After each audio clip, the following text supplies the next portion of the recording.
My name is Orion Rodriguez. I'm a BFA student at Portland State University, and I make art under the name Ori Jay. I make art about identity, about what it means to be trans, to be queer, to be mixed race. Those are all things anybody can see on the surface when they meet me. In a lot of ways, those feel like easy, obvious subjects to talk about.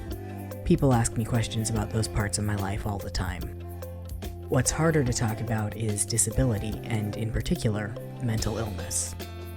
That's why I created FrankBot, a lovable online friend who is available to help you anytime you need him. An online game created using the Twine interactive story framework, FrankBot has been designed to be accessible on any device at a moment's notice. Whether you're having a crisis, want to be guided through gentle relaxation exercises, or just want to learn more about mental health and self-care, Frank will be there to guide you through with gentle affirmations and understanding, but never judgment, tough love, or toxic positivity.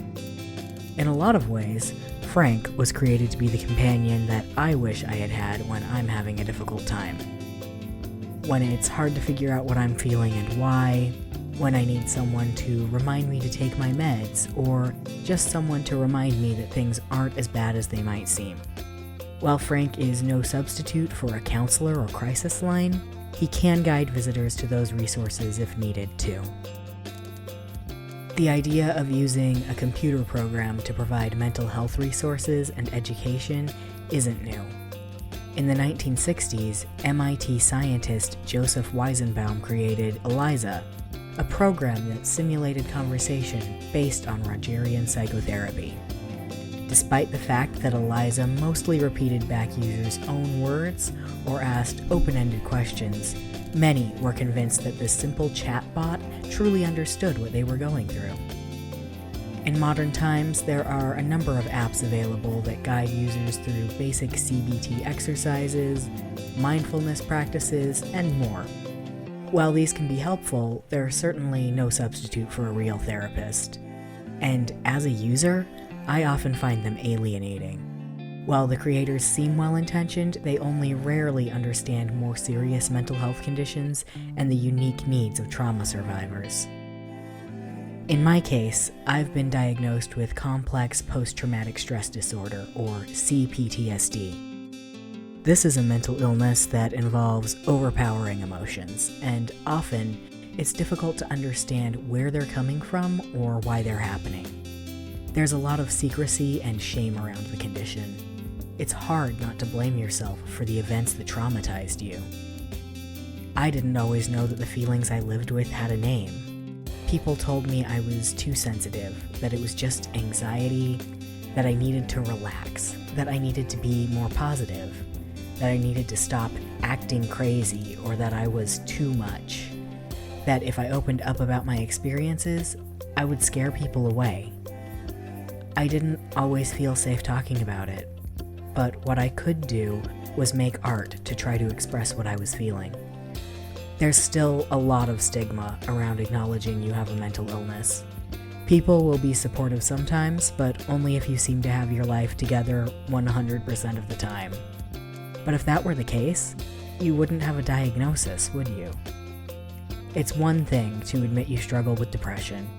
People will say you're brave for sharing. Everybody wants to say they'll support you, as long as it feels safe or easy to do. But it's harder to find people who will stick around when things get complicated. I think part of that is the way we talk about mental health in our society. A lot of people still think it's shameful to admit you see a therapist, or that it's a sign of weakness to seek help. This is a huge problem in marginalized communities where almost everyone has experienced some level of trauma in their daily life. But acknowledging that can still be a struggle. It's hard enough to be vulnerable about your feelings, but it's even scarier knowing that they might be used against you. They say the personal is political, but I also believe that art is unavoidably political too. If your work doesn't have any kind of clear message about the world that we live in, that's not a neutral stance. Choosing to say nothing is, in itself, a political decision. That doesn't mean it's always a bad choice or that it's wrong, but it is a choice. The work I make now is more directly political than it used to be. In the past couple of years, I've started making games that force players to confront topics that can be difficult to talk about, like what it's like to live as a transgender person in a hostile country, or the impossible decisions a person has to make to survive as a victim of domestic violence. By making my work interactive, I think it's easier for my audience to understand the subject matter in a more personal way. Reading an essay or looking at a painting can raise awareness, but let's be honest, building empathy is hard. It's difficult to really envision what it's like to live somebody else's life. While my past projects have sometimes been very confrontational, FrankBot isn't about revealing harsh truths. It's about providing the love, acceptance, and lack of judgment that are so hard to find when you're having a mental health crisis. Ultimately, I would love to continue expanding this project to provide a greater range of resources and exercises well beyond the run of this particular exhibition. The world can be a difficult place, especially right now. My hope is that through this project, I can make it a little bit brighter for those who need it.